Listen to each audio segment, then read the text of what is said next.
Uncle Mark. Yeah. You've known me my whole life, truthfully. Yeah, I mean, I don't like to talk about it, but it's true. Yeah, only to everyone on a podcast. But we've both been hungry before. Oh my God! Most of our childhood.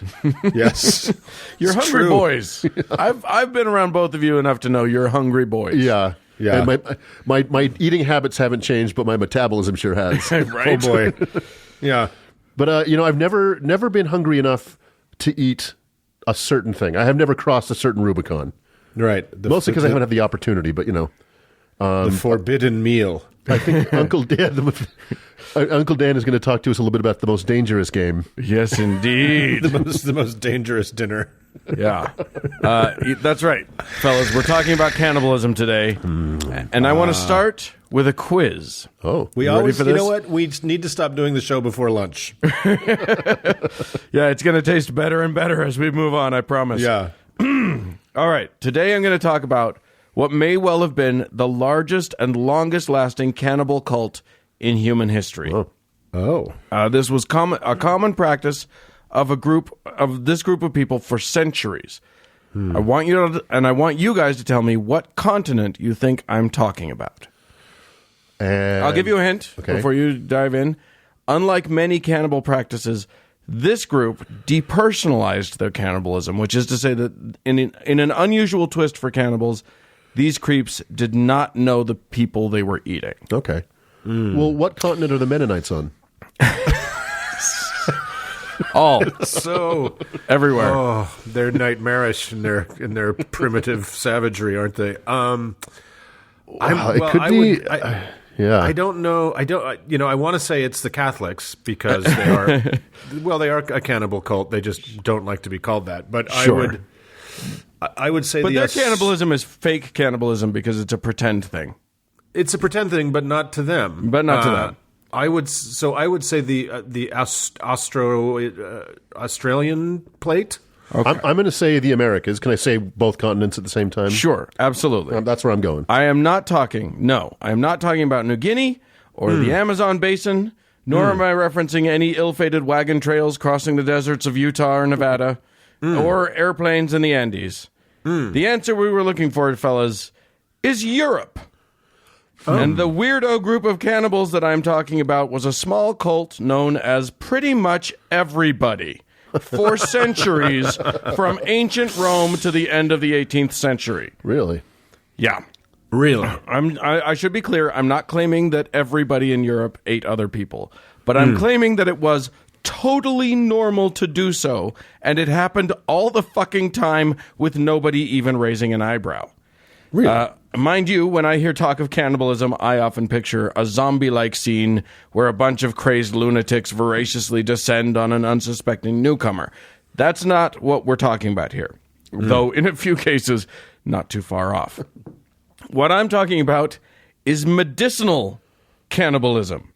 The eating or use of human flesh and blood to cure whatever ails you.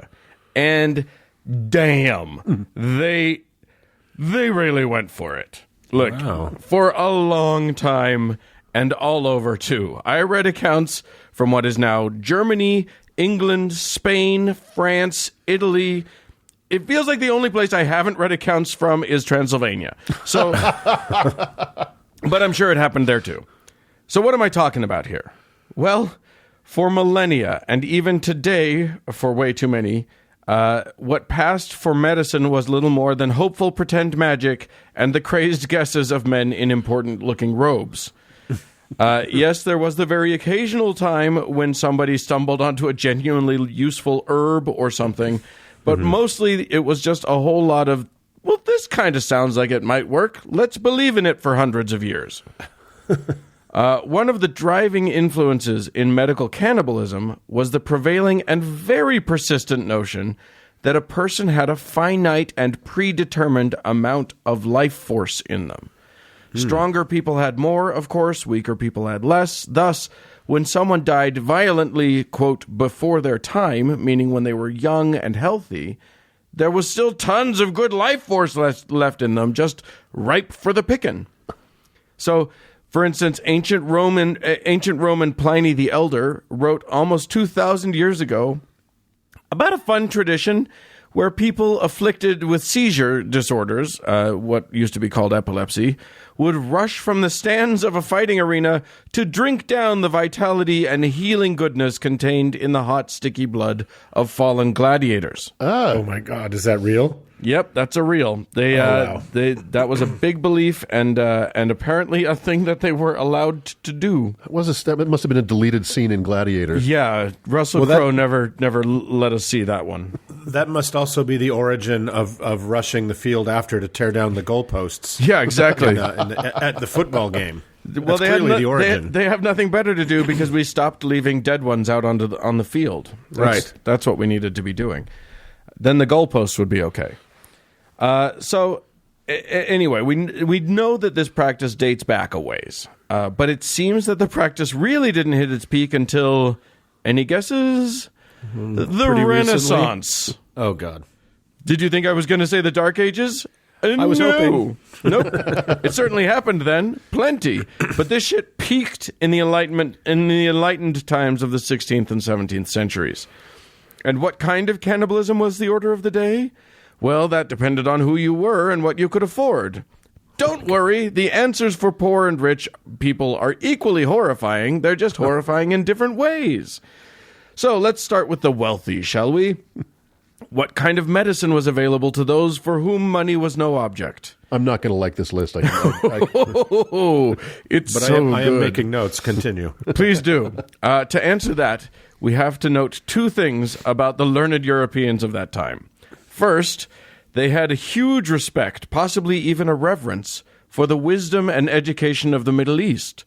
Persian and Arab thinking was way ahead of Europe in most ways, and they all knew it. So when the Europeans heard that in Persia, black viscous goop was all the rage as a curative, they were excited. The second thing that you need to know about the Europeans is that they weren't always good at listening and or understanding what was being told to them. The sticky yuck that I'm referring to was bitumen or pitch or asphalt, basically. So, maybe the Persians weren't so far ahead of them after all, but they were into it. They would use it in poultices, and they would even swallow it, that sort of thing.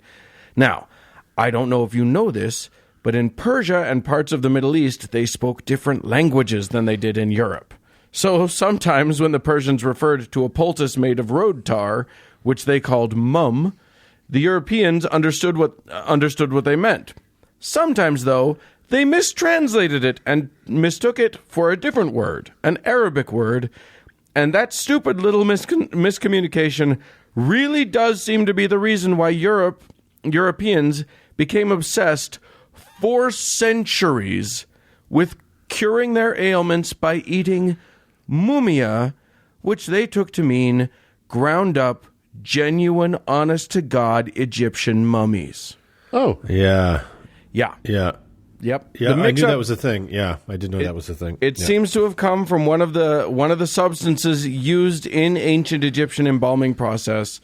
It was a one-word flub, and it was off to the races. Seems like kind of a finite resource, you know what I mean? You think? Yeah. Although there were a lot of them. And every enterprising explorer with a crew suddenly threw caution to the wind and headed to Egypt to do some lucrative grave robbing. The wealthy needed their mummy powder. So wait, and that was based on just the misapprehension of a word. Yeah. That was basically it. Now Super. And believe me, don't get it twisted. It wasn't an interest in archaeology that drove the exploration of the ancient sites of Egypt. It was, like, finding artifacts and early writing systems was a curiosity at best. What drove the Europeans to scour the deserts of northern Africa was the desperate desire to eat ground-up 1,000-year-old human bodies.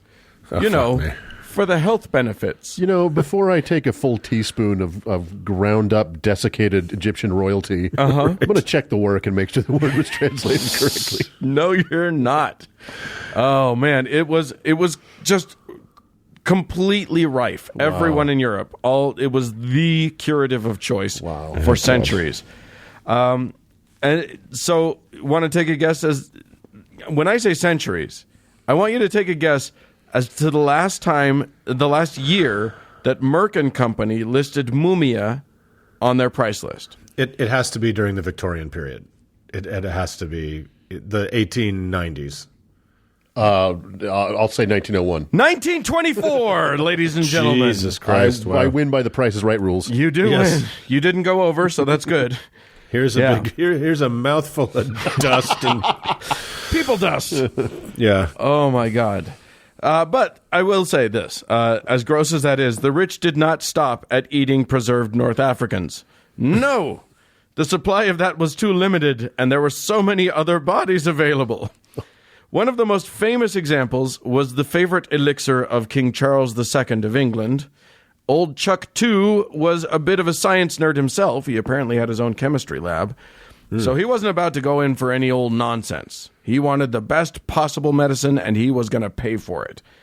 After doing all of the due diligence one could expect from a brilliant mind such as his, he finally found his cure-all. He paid a reported £6,000. That is not a small sum, even for a king. To a local college professor for the recipe for what would come to be known as the King's Drops. This was a distillation of alcohol, sometimes a little chocolate, and the powdered skull of grave-robbed Irish folk. Oh, my God. Jesus Christ. Skulls. Actually, you know what? It's probably fantastic. That sounds great. It's delicious. Yeah. And you really want that good Irish skull.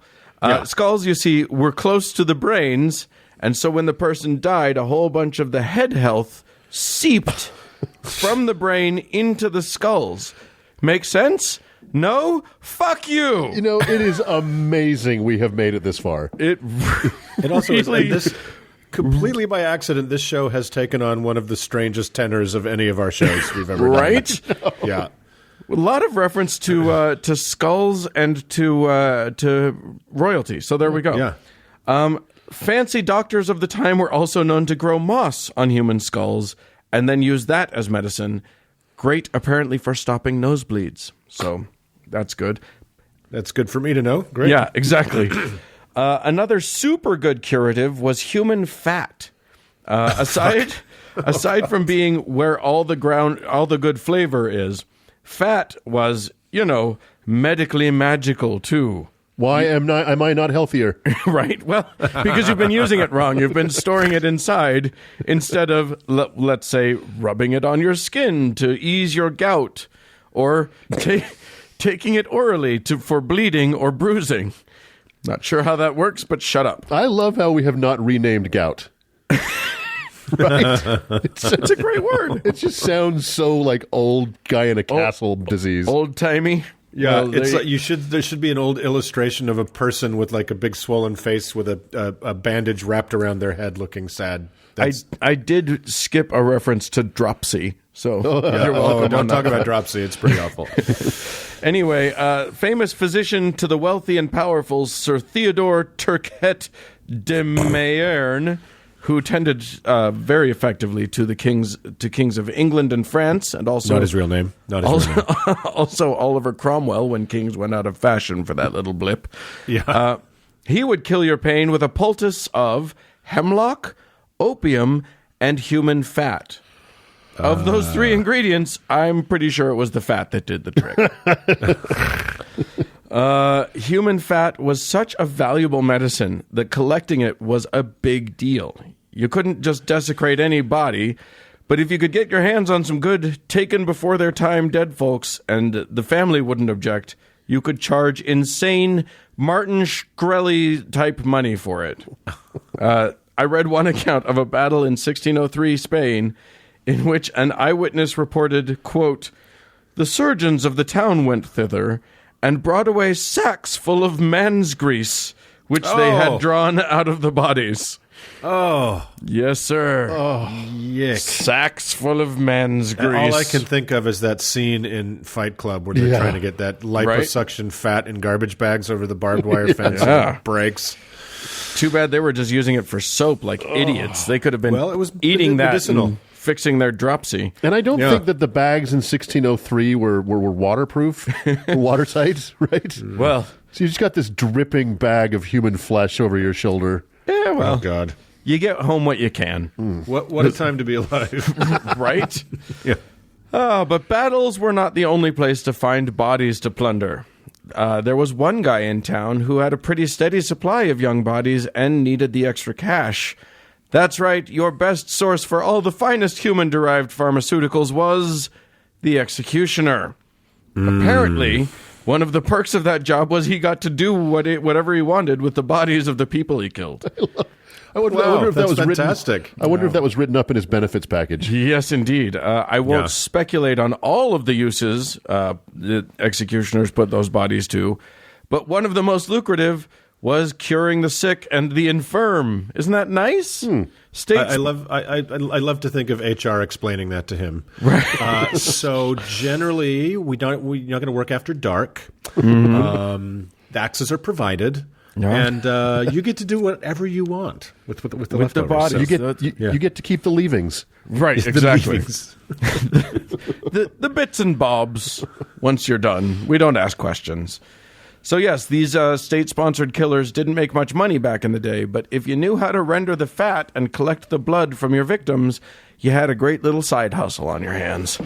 The good stuff went to the local apothecary, who paid top dollar, but there was always demand even for the stuff that the rich folks didn't want.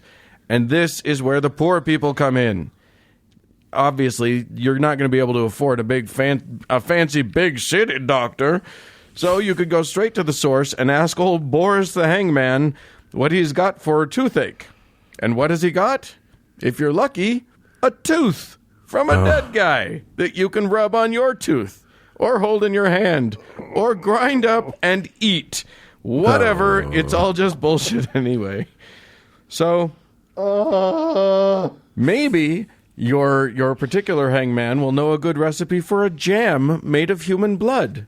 Here's one from a Franciscan apothecary.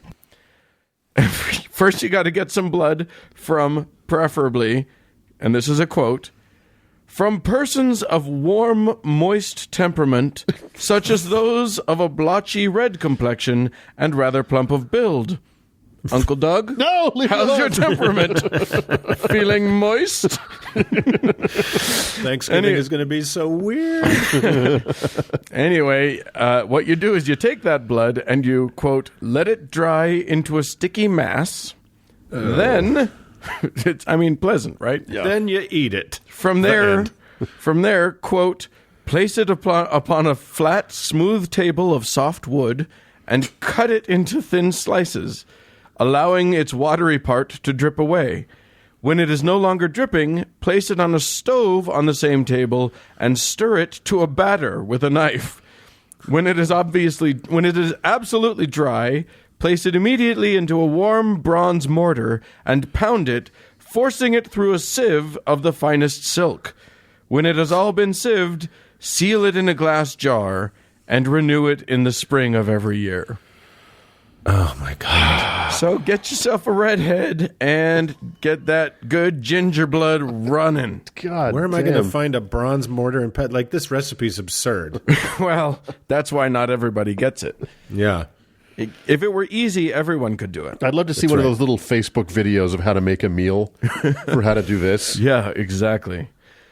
Okay, so there you have it. Science. But wait, Uncle Dan, did you say that was from a Franciscan? Yes, little Timmy, I did say that. Lest you think that this was some fringe set of practices, the churches were totally leading the charge on this nastiness. Friars and monks all over Europe were working tirelessly to figure out the grossest violation of human bodies for your consuming pleasure. Yeah. Even while they were looking at similar practices in the savages around the world and condemning them as disgusting primitive monsters. Yeah. Isn't that fun? So get out there and get some man's grease, y'all. We're all just fucking apes. Well, it's nightmarish and gross in every conceivable way, but it's not. It's especially in enlightened, air quotes, enlightened Christian Europe. Yeah. But because of their obsession with blood magic, it's hardly surprising, right, that we joke about the Eucharist, we joke about the Catholics being a cannibal cult, but it's kind of a real thing. It came out of practices that were absolutely condoned. Yeah. Like these are common practices that carried forth into the late 1800s and even a little bit into the 1900s. Yeah, and still you can go into Catholic churches all over the world, and where they're venerating the finger bone of Timothy. Mm-hmm. So maybe they're not eating that stuff anymore, but that there are body parts that are considered magical and powerful. And we talked about this when we talked about cephalophory, like the Catholics saints carrying their own heads. Right. How they started making up these stories to keep people from robbing the reliquaries to steal the magical stuff, right? The magical body parts. So this is and I should mention, and this is an interesting correlation that I don't know how this correlates, but the magic of fingers, of hands, of body parts was a real thing. These executioners that I was talking about would sell you a finger, which you could hang around your neck or hang in your barn to keep you or your animals healthy. I can get you a toe by 3 p.m. You want a toe? I can get you a toe. Yeah, exactly. This is this kind of stuff. People would run up to a hangman after the person has died, and if they had a particular malady, and hope that because part of the deal is that every time someone touched the body, some of that life force would drain away. So if you got some of the first touch, you got the best stuff. Right. So they would hope that he would either give you something like fresh blood to drink, or wipe the dead person's hand across your face, and then you get.